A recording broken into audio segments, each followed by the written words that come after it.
Hello, I'm now going to review a Rolling Stones album, Get Your Yah-Yahs Out, 1969, recorded, 28th November 69, but not released until September 1970. And this is an absolutely superb live album. Glyn Johns was involved in the production. The cover is featuring Charlie with a donkey, and apparently the donkey here carrying the musical instruments was inspired by the Dylan song Visions of Johanna. Jewels and binoculars hang from the head of the mule, so that's where that came from. It's since been released as an expanded set with bonus tracks. But at the time, in 1970, it got to number 1 in the UK, got to number 6 in the US, number 3 in Canada, number 6 in Germany. It's quite atmospheric and very well recorded, the sound, and one can't help but mourn that the Beatles, who were still, in theory, together at the time, in the latter part of 69, were not able to go out and do live concerts. And if one thinks about it, it would have been virtually unthinkable for John Lennon to have been on a stage, share a stage with Paul McCartney, since they were just at loggerheads musically and business-wise, with Alan Klein coming in and Paul wanting Lee Eastman to be the manager. But it's just interesting to see how the Stones played this superb live album, and the Beatles, unfortunately, their last live concert really was 66. And apart from the Rooftop, that was it from them. The Stones kept going, and they kept going tremendously in the early years of the 70s, and kind of made use of the fact that the Beatles split up. And in fact, when Mick Jagger was asked, will the Stones ever split up, he said rather sarcastically, nah, but if we did, we wouldn't be so bitchy about it. So that was quite interesting. It got to number 1 in the UK, number 6 in the US, as I said. And the tracks benefit from Mick Taylor being on guitar, and Jumping Jack Flash is a great opener. Mick Taylor and Keith Richards sublime together, and in the same way that Ron Wood and Keith Richards were later on with the Stones' work.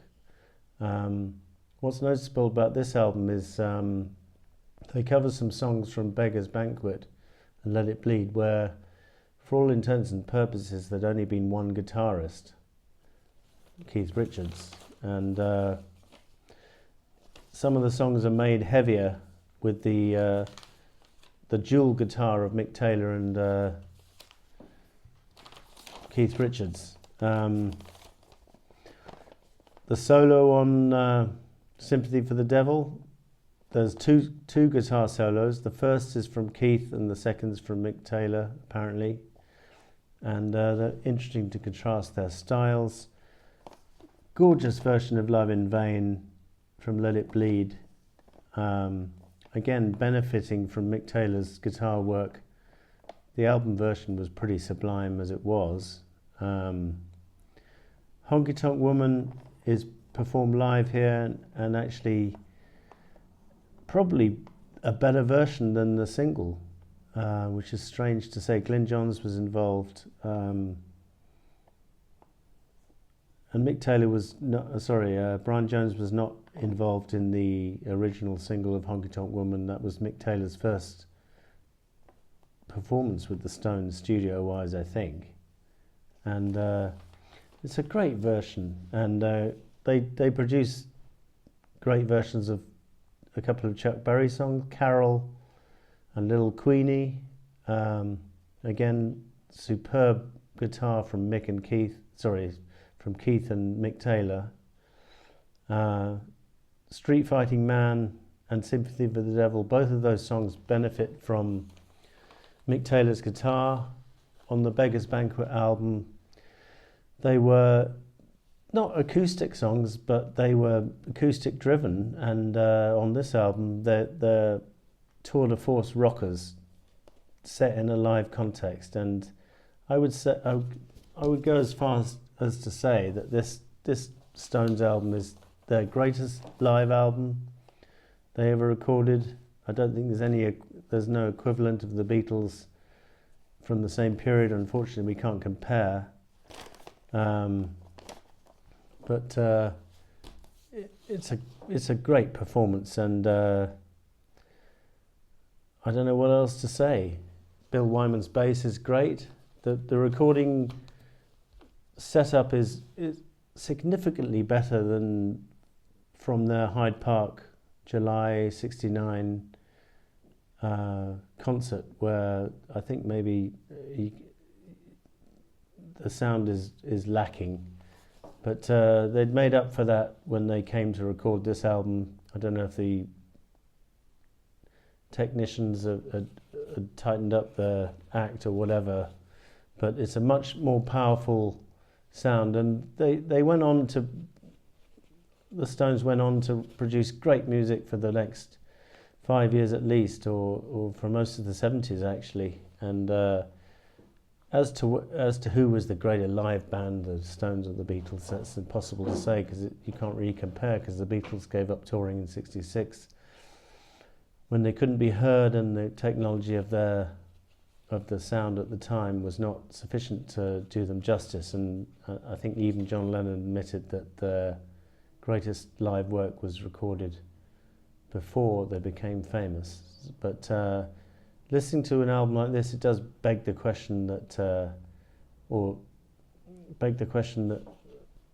one wishes that the bands like the Beatles were still together producing live material, but they weren't. The Stones had it much to themselves for the next couple of years, and this is such a great live album. And there's a great bit in one of the first songs where Mick says, a button's come off his trousers, and you wouldn't want my trousers to fall down, would you? It's full of good humour.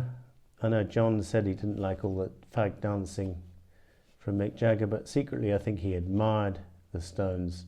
And this album is the Stones at their absolute peak. I don't think they bettered this live album wise in their entire career. So if you're going to pick up one live album from the Stones, it's Charlie Watts on the front here. This is the one. Thank you for watching. See you next time.